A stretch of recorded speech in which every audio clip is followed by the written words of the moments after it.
Olá pessoal, seja muito bem-vindo a mais um episódio do nosso projeto Nascer de Novo.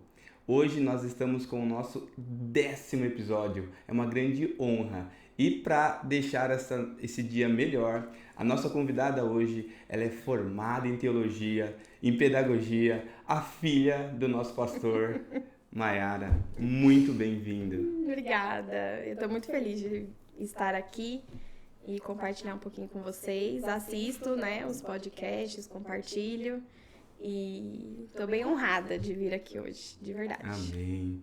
Eu ia te perguntar assim, quantos anos de conversão, mas seria quase a sua idade. Assim, 20 anos. Eu tenho 22, brincadeira. Não, mas eu me converti, eu vou para a igreja desde os 5 anos. Meus pais se converteram, eu tinha 5 anos. Legal. 4, 5. E eu tenho 32. Então, mas desde que eu me recordo, assim, eu sempre tô na igreja. Basicamente, você cresceu na igreja. Que bênção, né? Isso é um privilégio. Sim, tem várias fotos aí do início da igreja, né? Criancinha. E você também, né? O seu ministério aqui dentro da igreja, que sempre foi esse ministério com adolescentes, com crianças, né?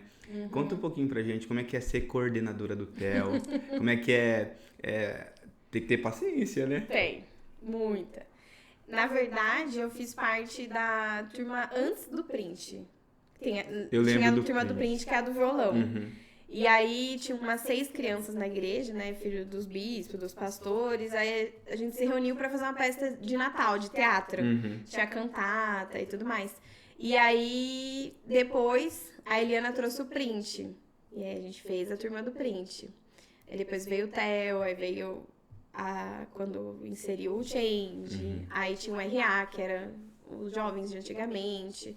Aí foi pro Garra. Enfim, eu sempre participei. Então, eu fui participante de todos esses e coordenei todos eles também. Porque eu coordenei o Theo, o Change, o Garra, até casar. E quando eu casei, eu parei um pouquinho. Só fiquei no Theo, né? Eu e o Rafa, a gente ficou coordenador do Theo até eu engravidar. Uhum. Aí, quando eu engravidei, eu dei outra pausa. Uhum. E agora a gente retornou, que o Miguel já tá maior. Mas é um desafio, porque são crianças, né? Uhum. E além de tudo, não da bagunça da criança, mas de levar essa geração a conhecer a Deus. Porque eles não... Cada vez mais é mais difícil, né? A gente tem que lutar muito com a modernidade. No meu tempo não era tão complicado assim, né? Você acha Hoje tá mais complicado. Que a tecnologia, redes sociais ajuda a contribuir negativamente? Então, até o Rafa tenta trazer isso um pouco pro Theo. Uhum. A gente grava um vídeo no Dia das Mães, a gente faz festinha, grava vídeo no TikTok, faz algumas coisas assim, porque é o mundo deles, né? Uhum. Esses dias o Miguel perguntou pra mim, quando eu ganhei meu primeiro celular, como se eu sempre tivesse celular, né? Então é o mundo deles, então a gente tem que entrar um pouco, não dá pra fazer as coisas como era no meu tempo. Uhum. Então a gente tem que dar uma modernizada. Mas se entra um pouquinho no mundo deles, já facilita bastante. Legal. E você trabalha, né, com isso também, né? Você trabalha hoje na escola, né? Uhum. Da direção da escola, isso é uma bênção. E então você ama fazer isso, né? Sim. É um dom que Deus deu para que você cuide das crianças, né? Cuide do futuro. E para você isso não é um peso, né? Não, é bem natural, assim. É bem... Eu vou fazendo, sabe? Que bênção, né? Não, é bem... Acho que é porque eu sempre estive envolvida. Aí quando eu fui tendo uma idade, eu fui liderando, né? Participando. Então é muito natural, não é nada muito forçado. Uhum. E como se eu fosse do louvor, de outras áreas. Pra mim, essa área é natural. Uhum. As outras eu tenho que... Por exemplo, já fui obreira. Mas eu tenho que me dedicar, tenho que prestar atenção, me esforçar. Agora, a parte com crianças, com jovens, é bem natural. Não tem um grande esforço, assim. É algo, acho que um ministério mesmo, né? Uhum. Um chamado, né? É. Que legal. Mayara, nessa sua vida, nessa sua jornada cristã, né, tem algum momento que abalou a sua vida cotidiana? Então, já aconteceram algumas coisas, né? Eu sou uma pessoa, assim, bem colérica. E muita gente leva isso pra um lado muito negativo, né? Os coléricos serem estressados, Eu também nervosos, sou. vai tropeçando tudo e tudo mais. Mas a minha mãe já conhecia o temperamento desde que eu era muito jovem. E eu acho que ela teve muita sabedoria. Já foi tratando. Porque eu conheço pessoas que têm o mesmo treinamento igual, nas mesmas áreas. E são pessoas completamente descontroladas. Não que eu seja controlada, né? Mas eu acho que a minha mãe foi trabalhando, assim, o lado bom de você tomar decisões, de você pegar pra si e falar, não, eu vou lá, deixa comigo, eu faço, eu visto mesmo a camisa, eu não tenho medo. Eu não tenho muito medo. Eu pego e faço. E às vezes, depois que eu fiz, eu falo, nossa, poderia ter acontecido isso, poderia ter acontecido aquilo. Então, por eu ter esse meu lado, sempre que eu passei, assim, um apuro muito grande, e eu precisei muito de Jesus, é porque eu estava, assim, completamente na minha força. Sabe quando você se sente autossuficiente?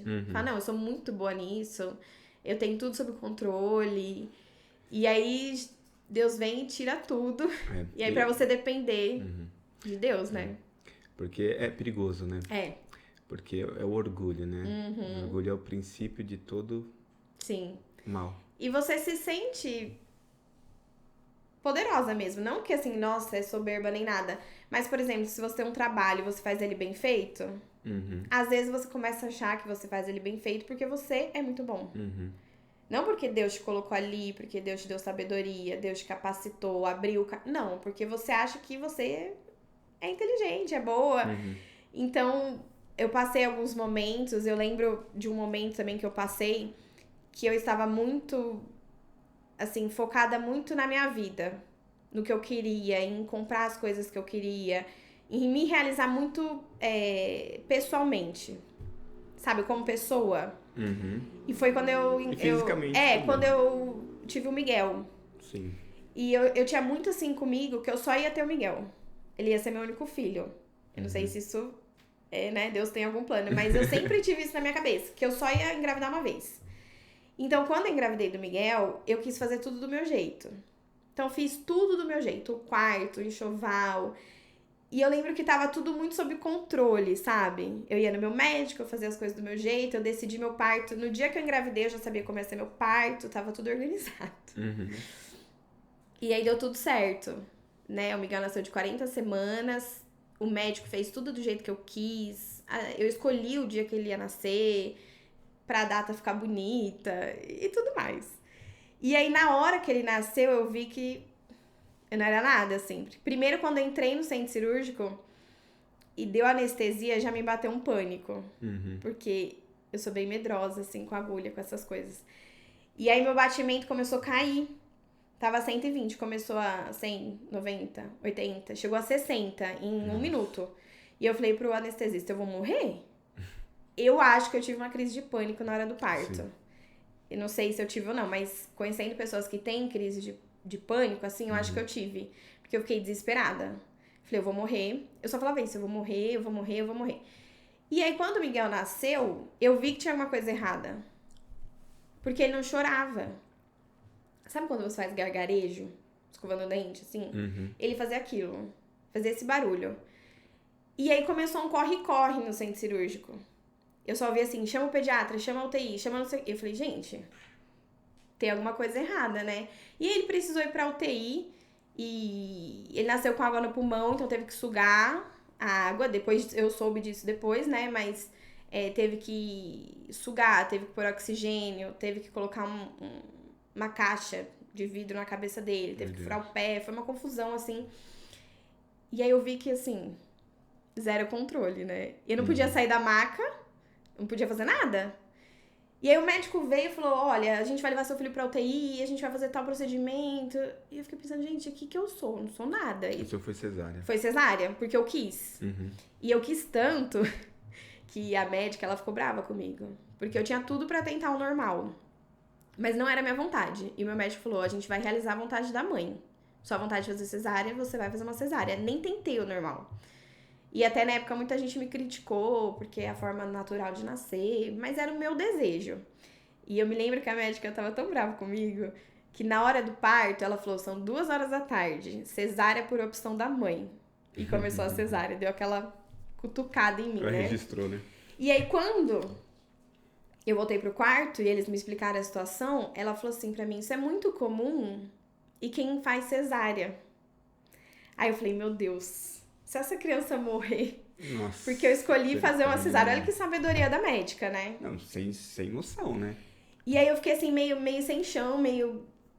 Porque assim, eu pensava assim, gente, mas eu planejei tudo, eu fiz tudo que o médico pediu, eu comi, eu andei, eu agachei, né? Eu preparei o quarto. Você pensa em tudo que você faz pra receber um filho, né? E aí, eu não tava assim...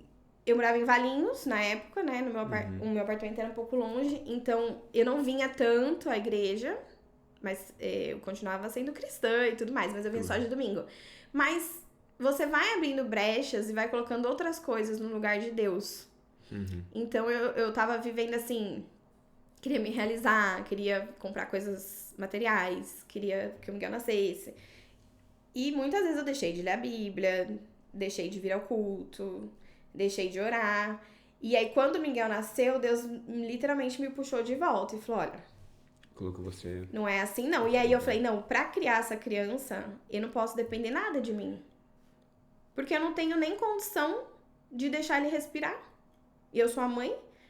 Então, e aí um dia eu fiquei sozinha, assim, no quarto, né, do hospital. E aí eu orei bastante, eu chorei, pedi perdão pra Deus. Eu falei, ai, Senhor, me perdoa, porque eu tô meio distante. E achei que eu, com a minha própria força, ia conseguir fazer alguma coisa. E ele tava na UTI nesse dia? Tava. E você estava no quarto. Quanto Sim. tempo ele ficou? Ele ficou 2 dias. 2 dias e 2 noites. E aí eu lembro que a médica chegou no quarto e falou assim, olha, e você vai ter alta. Porque as cesáreas são 2 dias, né? Aí eu fiquei desesperada. Eu falei, não. Eu não vou ter, não. Aí a médica falou assim, aí você vai ter que ir embora e você vai ter que voltar pra amamentar de 3 em 3 horas. E era lá em Jundiaí. Mas nem que fosse em São Paulo. Eu falei, não, eu vou sair daqui com o meu filho. Eu não aceito isso, não. E aí a gente colocou nos grupos de pastores, porque eu não queria que espalhasse, assim. Não que era algo ruim, mas eu não queria que... Sim. Só que espalhou. E aí eu comecei a receber um monte de ligação, estamos orando por você. É muito bom. Mas tem muita gente também que fala coisas que não deve, né? Então Sim. acontecia de tudo. Em todo lugar. E aí eu falei pro Rafa, não, a gente não vai sair daqui sem essa criança. Falei, eu vou orar. E daí eu já tava super crente de novo. Imagina, eu fiquei 2 dias no quarto, de noite, eu só orava. Ia na UTI, né? E aí eu falei assim, não, eu vou orar. Aí eu falei assim pra médica, olha, o meu filho vai ter alta da UTI. Ela, não vai. Eu falei, vai sim. Então você pode dar minha alta depois do almoço? Ela falou, tá, depois eu volto. E foi embora. Aí deu umas 10 horas, veio outra médica e falou assim, Mayara, você tem uma roupa pra gente colocar no Miguel? Porque na UTI ficou na incubadora, então não precisava de roupa. Ficava de fraldinha, né? E aí eu falei assim, eu tenho, né? Eu falei, nossa, Saída de maternidade. eu falei assim, vai por roupa, né? Por que será, né? Aí, mas foi tão rápido, Matheus, tão rápido, que eu lembro que eu orei assim, falei, Deus, eu não vou sair daqui. Eu preciso de um milagre, mas eu não preciso de um milagre, assim, preciso pra agora. Ainda é exigente, né? Eu falei, Deus, eu preciso pra agora. E aí a moça entrou e falou, olha, eu preciso de uma roupa. Aí eu falei, tá bom. Aí ela falou assim, não, porque ele vai ter alta. Era 10 horas da manhã. Aí eu fiquei tão feliz, eu não esqueço nem do rosto da moça, sabe? Porque ela ficou, assim, gravada no meu coração. Aí a gente foi até a UTI, tem todo um processo pra você entrar e ficar lá e tal. Fizemos todo o processo, toda vez que ia tinha que fazer. Colocou a roupa nele, aí eu voltei com ele pro quarto. Aí a médica veio me dar alta. Ela, seu bebê tá aqui? Eu falei pra senhora que ele ia ter alta hoje. E aí, por fim, eu tive alta mesmo. E aí o Miguel ficou internado, porque precisava fazer uma observação, ele teve equitirise, teve várias coisinhas, então a gente precisou ficar mais alguns dias no hospital. Mas aí o Rafa não podia dormir lá mais, mas podia ficar lá o dia todo. Então as madrugadas eu passava sozinha também, aí eu orava e chorava, porque é um bebê recém-nascido, uma confusão, né? Mas Deus foi fiel, assim. E aí quando eu voltei no meu médico, que o meu médico já era bem senhorzinho, ele não fazia mais parto. Ele me indicou esse hospital e tal. E quando eu voltei nele, contei o que aconteceu, Miguel tinha uns 10 dias, mais ou menos. Ele falou desse jeito, falou assim, olha, Mayara, se você tem esse menino em outro hospital, porque ele que sugeriu o hospital e tudo, falou, se você tem esse menino em outro hospital, como médico eu te falo que ele ia ter óbito em 1 hora, mais ou menos, pelo que ele nasceu. E eu não tinha noção da gravidade. Porque assim, era meu primeiro filho, e era muita emoção, era muito médico falando. E assim, você não tá preparado pra ter um filho e ele ir pra UTI. A não ser que seja prematuro, que durante a gravidez você tenha alguma complicação. Não tinha nada, nasceu super bem. E ele falou pra mim, ele falou assim, olha, Deus pôs a mão, porque esse menino iria morrer com certeza. E eu e o Rafa, a gente ficou assim meio impactada e feliz, né? Porque Deus livrou mesmo. Mas depois desse nascimento do Miguel, dessa experiência que eu tive no hospital... Você tem foto dele? Na UTI, não. Mas recém-nascido, Sim. Assim. Então eu vou colocar uma fotinha pra vocês verem aí. Eu tenho da hora que ele nasceu, assim. Branco. Bem branco. Parecia uma lagartixinha, assim. Eu falei, ai meu Deus, esse não é meu filho, não. Veja aí, pessoal. E era a única foto que eu tinha dele. Então, como foi um parto marcado, quando eu cheguei lá pra ter o Miguel, tava toda a minha família. Meus pais, meu sogro, minha sogra, todo mundo lá. E ficou todo mundo lá até eu voltar da cesárea. Que o quarto podia ficar, era tipo um apartamento, então não tinha sofá, eles ficaram lá. Todo mundo numa alegria, numa festa. E quando eu voltei e eles souberam disso, foi um baque pra todo mundo, né? E assim, foi bem difícil. A gente já vivia a situação do meu pai. A minha irmã tinha um bebê. Foi uma confusão. Mas Deus, assim, ele pôs a mão o tempo todo, sabe? E as pessoas me pediam fotos dele. Porque as pessoas sabiam que ele ia nascer naquele dia. Então os grupos do WhatsApp ficavam, manda foto do Miguel. Nasceu. Eu não tinha foto. Porque ele tava na UTI. E eu também não podia falar eu não queria falar que ele tava na UTI. Então foi um momento, assim, delicado. Mas eu lembro que Deus me trouxe assim, olha, você não tem o controle de nada. Esse filho você não produziu porque você é fértil. Eu te dei. E Deus falou muito claro assim comigo, que pra criar, pra cuidar, eu teria que ser totalmente dependente de Deus. Ainda mais eu, que sou uma pessoa da área da educação. Que você pensa, não, eu já sei como eu vou fazer, eu já sei o que eu vou estimular. Então, assim, a criação do Miguel é baseada em muita oração. Porque eu sempre tenho que voltar e falar, Deus, como que eu vou fazer aqui? Porque senão eu tomo umas rédeas, assim. Então, foi um momento que eu me lembrei agora que eu tive que buscar, assim, em Deus mesmo. E depois tem todo um pós, né? Que é uma criança que fica na UTI, um recém-nascido vai uma vez por mês. O Miguel ia a cada uma semana no pediatra, e não ganhava peso, analisa muito de perto, toma fórmula. Processo, é muito assim... A mãe do recém-nascido de UTI fica muito em pânico. Porque qualquer hora eles falam, talvez tenha que... Você fala, não, se tiver que internar, eu tenho um treco. Então você sempre acha que vai ter que voltar pro hospital, né? Então, mas deu tudo certo, Miguel super saudável. Não teve nenhum problema de saúde. Alguns médicos falaram, talvez ele seja uma criança que tenha bronquite, pneumonia. Ele só teve gripe, assim, foi tomar antibiótico agora, com 6 anos. Então, até nisso Deus mostrou cuidado, porque ele é bem saudável. Não tem nenhum problema respiratório. Glória a Deus. Glória a Deus. Que história linda. E, resumindo, né, o que Deus quis te tratar foi algo sobrenatural. A partir desse dia, então, você descobriu o que é depender de Deus. Porque às vezes a gente se afasta um pouquinho, né? Sim. Dessa dependência. E às vezes é natural, né? A gente não percebe, como você mesmo disse, né? A gente fica um pouco egocêntrica, né? Que as coisas girem em torno de nós mesmos. E aí vai dando tudo certo, você fala, eu tô conseguindo. Esquece do principal, né? E a partir dessa experiência, claro que o seu filho é algo maravilhoso, você mudou em relação a isso. Sim. Glória a Deus. Mayara, agora você contou um momento difícil, né? Um momento muito bonito. Você tem algum momento que te fez louvar ao Senhor. Assim, algo que foi algo sobrenatural mesmo. Uma bênção, um trabalho, alguma coisa que te trouxe para agradecer a Deus. Claro que essa mensagem, esse testemunho que nós escutamos agora é glorioso também, apesar do momento difícil. Sim. Você tem alguma coisa que você gostaria de compartilhar? Então,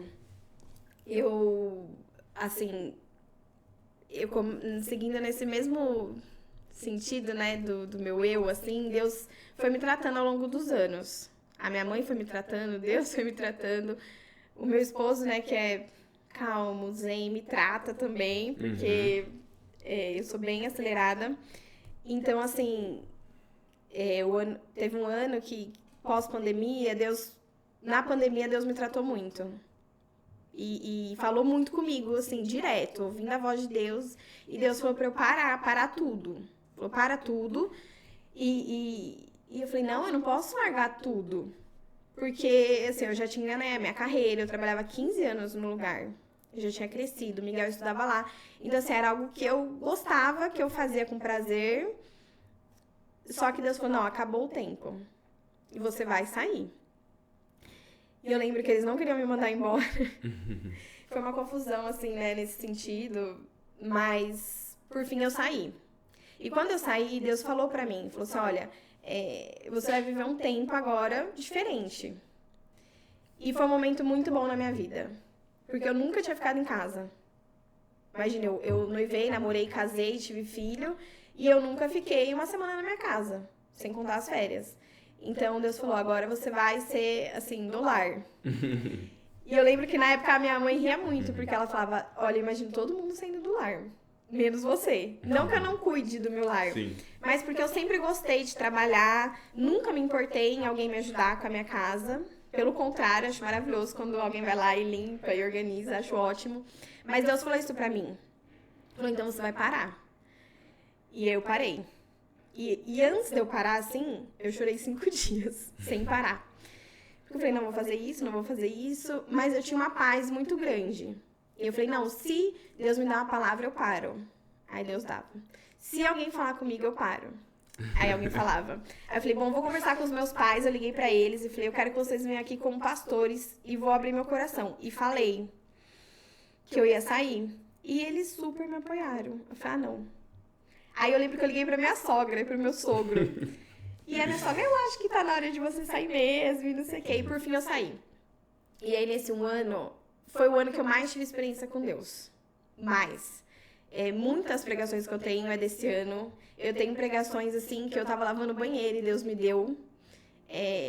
Muitas coisas. E eu tive que depender totalmente de Deus. Tive que ser mais submissa ainda, né? Meu esposo, porque eu não trabalhava. Que pra mim foi difícil, porque eu sempre trabalhei. Então, quando você trabalha, por mais que vocês contribuem os dois pra casa, você tem uma flexibilidade maior de gastar e comprar e fazer o que você quer, né? E aí eu lembro que em janeiro, eu fui convidada pra falar no Janeiro Rosa.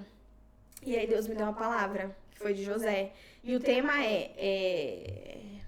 o lugar que você está não é permanente.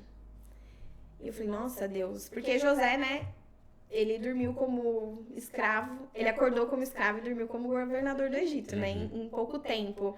E ora ele era o querido do pai, ora ele era rejeitado dos irmãos. Então, foi essa pregação que Deus me deu. E aí eu lembro que no mesmo ano, em julho, mais ou menos nessa época, eu tava bem tranquila e Deus me relembrou dessa palavra. E falou assim, agora você vai voltar pra escola. E eu falei, ai meu Deus, eu fiquei feliz, né? E fiz um monte de currículo. Porque eu não tinha um currículo pronto. E mandei, você não tem noção, mandei pra muito lugar. Todas as escolas que eu conheci, eu mandei. Avisei todas as minhas amigas coordenadoras que eu estava voltando. E aí, 15 dias depois, uma amiga me mandou uma mensagem e falou, Má, tem uma vaga.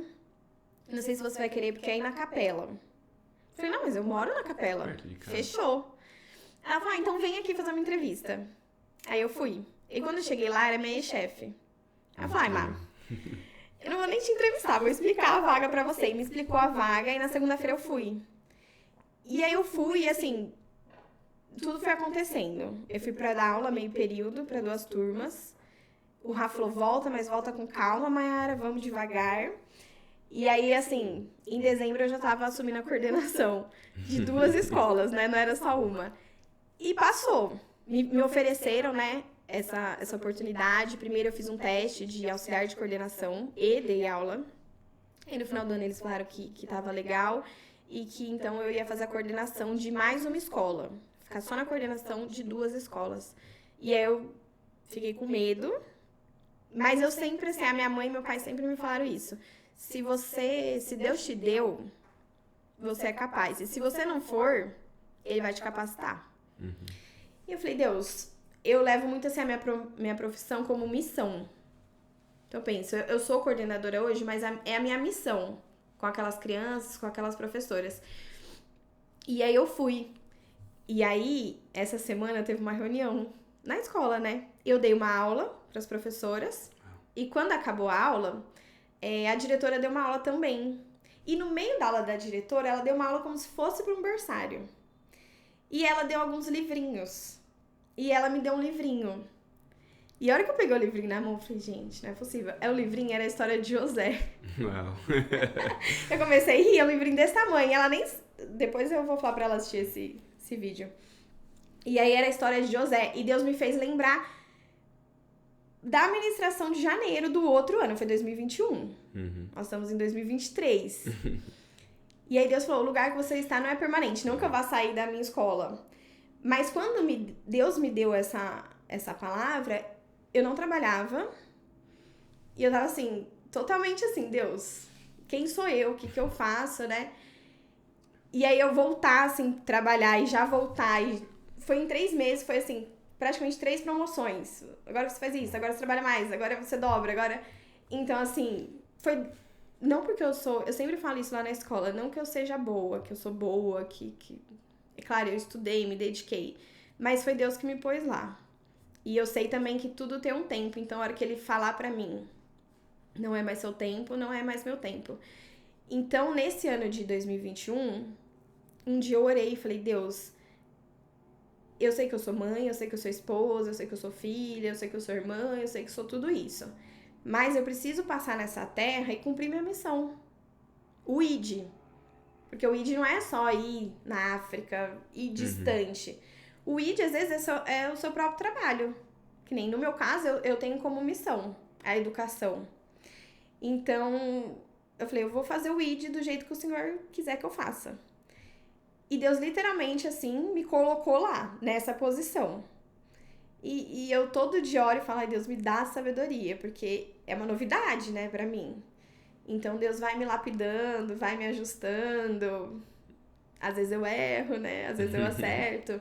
Porque a gente tem que lidar com profissionais, com pais, com todo mundo, com crianças. Então, é um desafio. Mas eu falei pra Deus que eu vou cumprir a missão dele. E aí, quando eu recebi esse livrinho, falei, bom, hoje é pra eu... eu pensei, hoje eu tenho que estar aqui nessa escola fazendo exatamente isso. Eu tava sentada no chão, igual perna de índio, com um livro infantil na mão. Era isso que eu estava fazendo. E Deus falou, assim, claramente ao meu coração, que era isso que era pra eu fazer. Então, você pensa, é isso que eu quero pra minha vida. E eu sempre busquei isso, eu sempre quis muito, assim, viver minha vida com Deus. Eu sempre me preocupei, assim, muito com a eternidade, sabe? Com a rua de ouro, com o céu.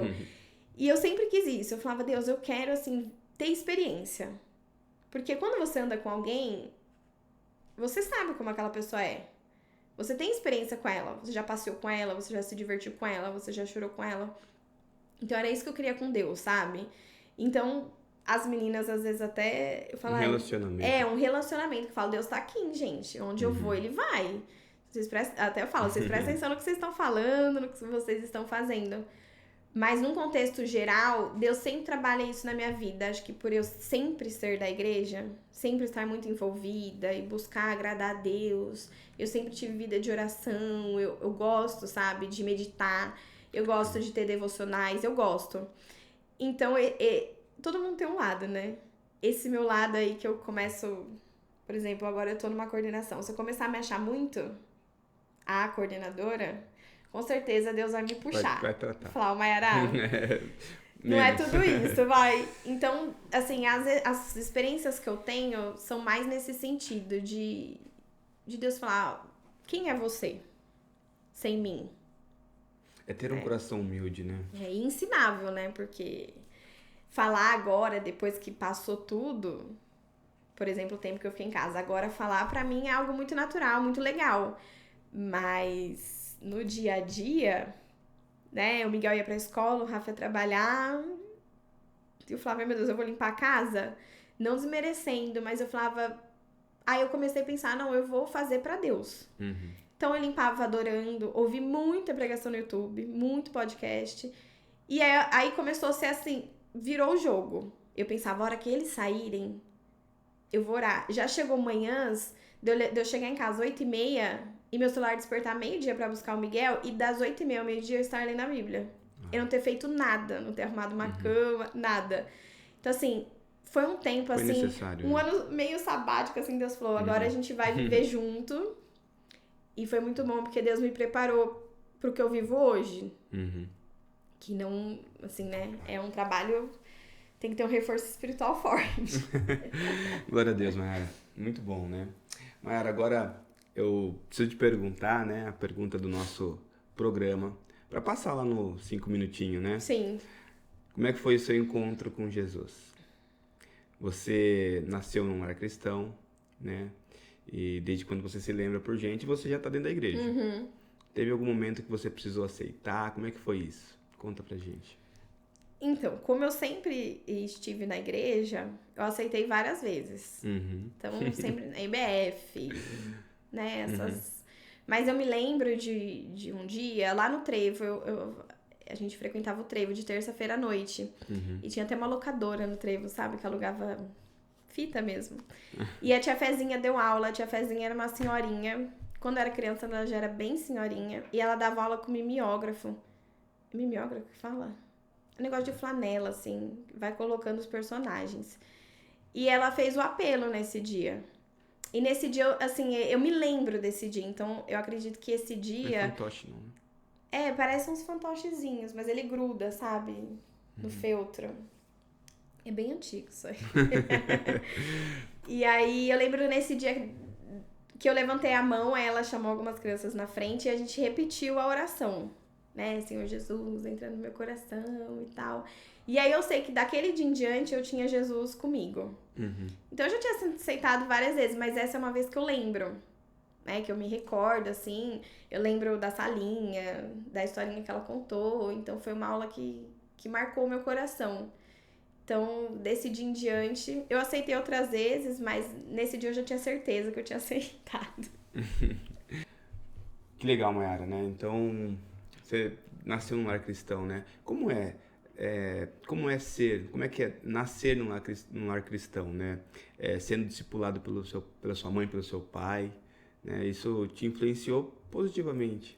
Como é que é ser? Né? Como é que você enxerga o mundo, assim? Você já teve alguma vontade? Com certeza já se deparou com várias situações na faculdade, em outros lugares, assim. Conta um pouco pra gente como é que é esse momento. E se existe algum momento que você falou assim, ainda bem que eu sou de Deus. Sim. Eu acho que é um privilégio. Eu vejo como um privilégio. Porque meus pais evitaram muitas coisas que poderiam ser ruins na minha vida por seguirem a palavra de Deus. Então, eu lembro que meus pais sempre faziam um cultinho em casa. Então, tinha o pregador, tinha o louvor, tinha oferta. E as nossas brincadeiras era quem sabia mais da Bíblia. Os nossos jogos eram nesse sentido. E eu lembro que isso no meu dia a dia, conforme eu fui crescendo, fazia toda a diferença. Na escola fazia diferença. Porque às vezes eu ajudava uns amigos, sabe, nos conflitos. Não porque eu não queria brigar nem nada, mas eu já tinha isso dentro de mim que assim, existe o perdão, existe a compaixão. E eu fui crescendo com isso. Em várias etapas me ajudou. Quando eu lembro que eu era mais nova, às vezes antes da prova, a gente se reunia pra orar e eles falavam, uma hora com a gente. Tipo, quarta série, quinta série. Então, essa base que eu tive fez muita diferença ao Ajudou você a longo da lidar. minha vida. Sim, me ajudou muito. Em alguns momentos eu sofri bullying, né? Que hoje é o atual bullying, mas assim, me xingavam de crentinha, de certinha. Eu lembro que tinha aquele lance de ser bebê, né? Que quem nunca tinha beijado. E aí, assim, eu sofria o bullying. Mas não me fazia mal. Porque eu sabia que o que eu tava fazendo era o correto. E que um dia haveria a recompensa. Minha mãe sempre falou isso pra mim. Ela falou assim, com Deus a gente nunca perde. Você nunca tá perdendo, você nunca tá ficando pra trás. Infelizmente, as outras pessoas ainda não conhecem. Então, sempre que eu trazia uma situação assim, eu lembro da minha mãe muito paciente. E sempre trazendo na palavra. Então, eles não conhecem a Deus. Ou isso aconteceu, mas você tem que perdoar. Você tem que ser bom para o que fez, né? Pra pessoa que te chateou. Então, eu fui crescendo com isso ao longo da minha vida. Sempre fui crescendo. E eu sempre ia lembrando de versículo. Eu lembro várias vezes do meu pai e da minha mãe falando pra eu orar. Com situações em escola, situações difíceis de não aprender, de ter chacota. E minha mãe falava, vai orar. E aí a gente orava, e a pessoa parava de me zoar, eu passava na prova. Então eles foram me mostrando que eu já podia ter uma vida com Deus, mesmo criança. E aí eu fui. Então a minha vida assim inteira foi baseada nesse privilégio, né, de ter um pai e uma mãe cristão mesmo, que ensina na palavra, porque não é só vir na igreja, né, você tem que viver. E sempre tudo que eu vi na palavra, via pregando, eu via neles, no meu pai e na minha mãe. Então, mesmo quando eu errava, tinha essa bondade, esse perdão, essa paciência, a compaixão. Então, além de ler a Bíblia e eles me explicarem, nós fomos vivendo isso ao longo da nossa vida, da infância, da adolescência. E aí, quando eu cheguei na faculdade, eu já tava com isso muito claro. Muito claro. Porque o ambiente de faculdade é um ambiente bem complicado, né? Tem muita bebida, tem droga, ninguém quer nada com nada. É um oba-oba, saiu do ensino médio, agora estamos livres. E eu lembro que eu fui muito abrigo pra muitas meninas. Eu tinha amigas que namoravam há 10 anos e não casavam, porque, né, a gente sabe como é o namoro do mundo. Então, elas foram vendo em mim que seguir a Deus, conhecer a Jesus, não era algo ruim, tinha um fruto bom. E elas começaram a pedir oração. E aí eu fui, sabe, conversando com elas. E tem meninas que eu converso até hoje. E vira e mexe, elas pedem oração. Então, me ajudou a não ver, assim, ser crente, seguir a Deus como algo ruim. Eles trouxeram, assim, que o quão bom é caminhar com Deus. Entendeu? Que vale a pena caminhar com Deus, ter uma vida com Deus, e não que você é negado de ter coisas legais, de fazer coisas legais, de ir a festas, sabe? De ter esse prazer, que é uma ilusão. Então eles mostraram que seguir a Deus é mais prazeroso do que o mundo. É melhor. Então eu acho que foi uma sabedoria, assim, divina mesmo, né? Pra você instruir duas adolescentes nesse caminho. Meninas. E ele sempre falou, vamos participar. Então, né, igual a gente faz com nossos filhos. Vai pra igreja, vai no TEL, vai na escolinha. Tem que insistir, porque senão não permanece. Então, eu vejo assim como um privilégio mesmo, de viver a minha vida toda, praticamente, né, em Cristo. Mesmo que a gente lambeie um pouquinho, vai um pouquinho mais pra lá, um pouquinho mais pra cá. Mas eu vejo assim como um privilégio mesmo de ter nascido nessa família. Também meu pai e minha mãe, eles são, né, maravilhosos. Minhas amigas sempre em casa, não pra falar comigo, pra falar com eles. Então eu acho que assim, eu fui muito privilegiada em tê-los como pai e mãe, graças a Deus. Amém. Mayara, agora eu vou te fazer mais duas perguntas bônus aqui, né? Quem só quem assistiu o vídeo até aqui vai usufruir.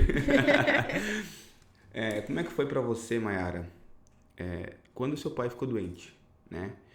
Teve dias que você chorou ou que você achou que ele ia pra glória? Assim, chorar eu chorei vários, porque eu sou muito chorona. Agora, assim, ir pra glória eu achava que não. Eu sempre tinha na cabeça que não. Eu nunca imaginei, assim, um velório do meu pai. Nunca imaginei nada disso. Eu tinha muito, assim, no meu coração que ia haver um milagre. E eu até brinco que o dia do milagre parece um arrebatamento, sabe? Que todo mundo fala que vai acontecer. Uhum. E o dia do milagre pra mim é mais ou menos isso. Então, assim, eu tinha certeza que ia acontecer. Eu só não sabia quando. Mas foram dias difíceis. E como assim, a gente vivia, assim, coisas boas e coisas ruins. Como minha mãe já disse, né? Todos os netos nasceram nessa época. A minha irmã casou nessa época. Eu mudei de casa nessa época.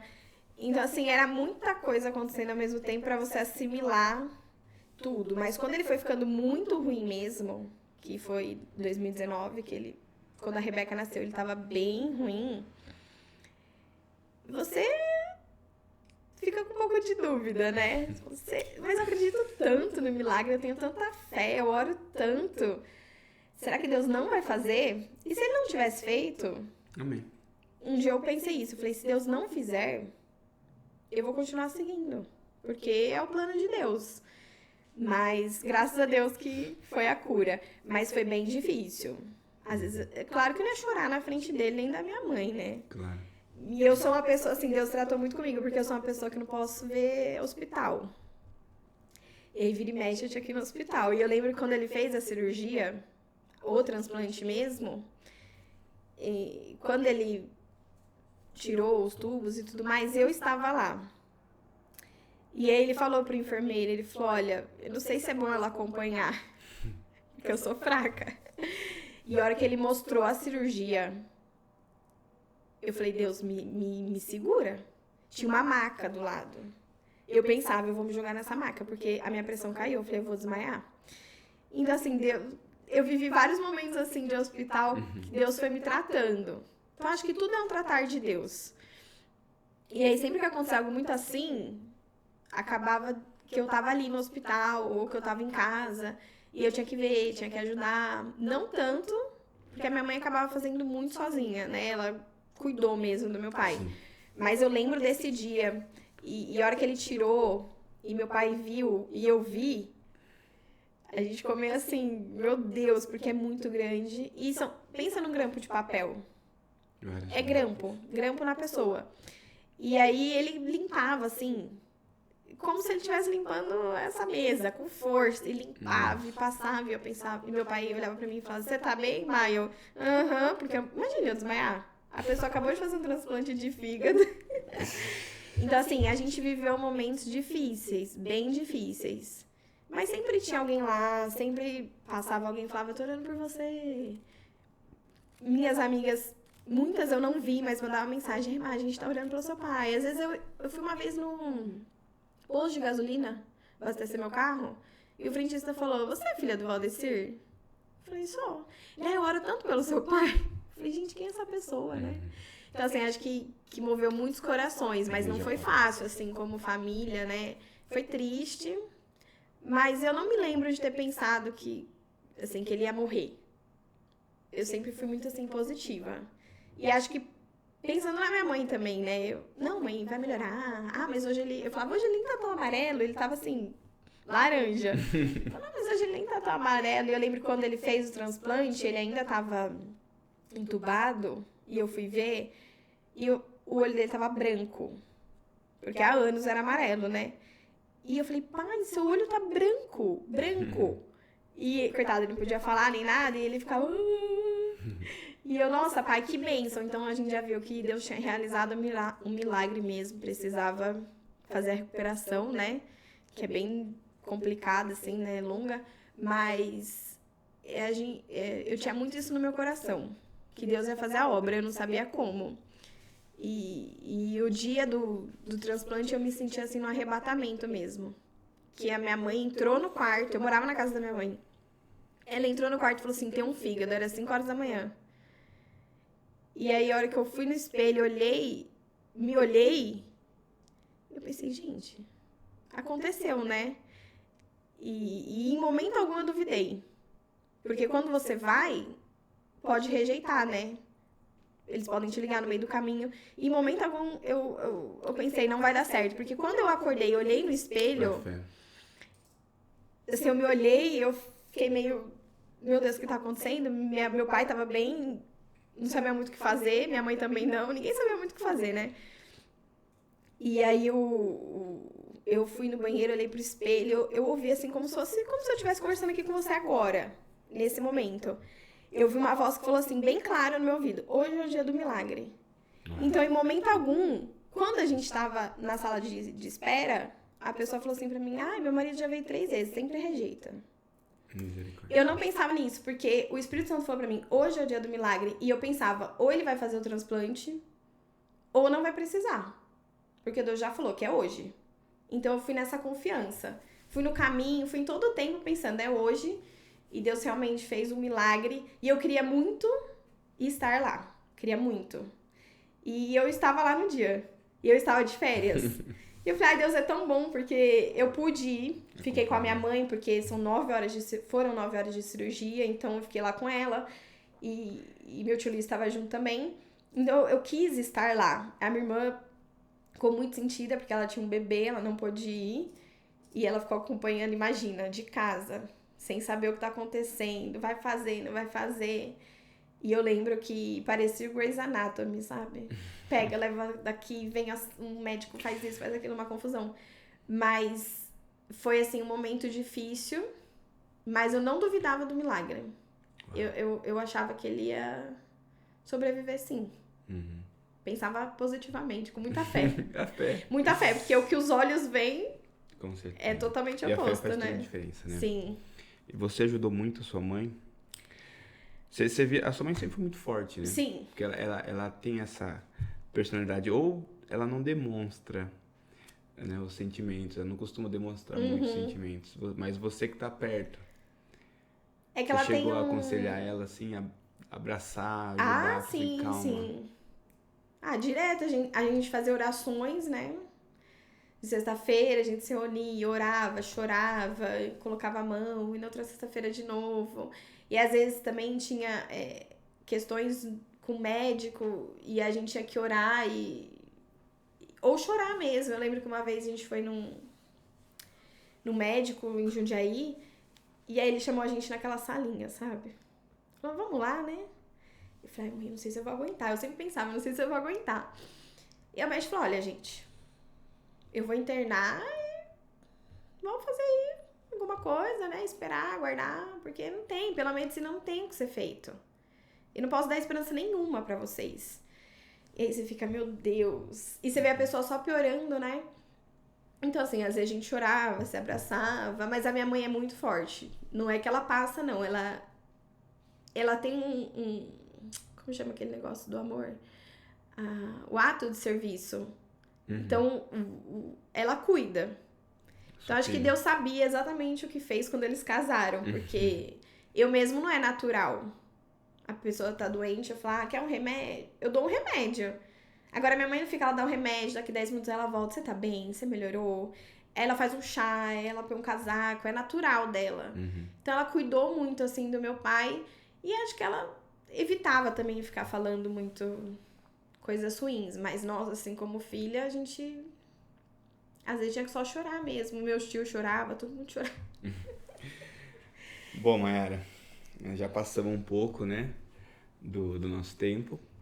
Eu ia te perguntar quem se apaixonou primeiro, ou se foi você ou se foi o Rafa. Mas talvez agora vai ficar pro próximo episódio. Quer dar uma palhinha? Quem foi? O Rafa, né? Com certeza. Obrigado por você ter assistido até aqui. Uma grande bênção, né? Se inscreva no canal do pastor, tenho certeza que você será edificado com muitos testemunhos, um pouco do louvor, da palavra do Senhor. Quero agradecer também a nossa equipe, né? O Rafa e ao Sidney que está junto aqui atrás das câmeras, aqui, para que isso tudo funcione e chegue até você. Obrigado, Mayara, por ter vindo aqui nesta noite. Obrigada, foi muito bom, gostei bastante. Show de bola. Tamo junto, pessoal.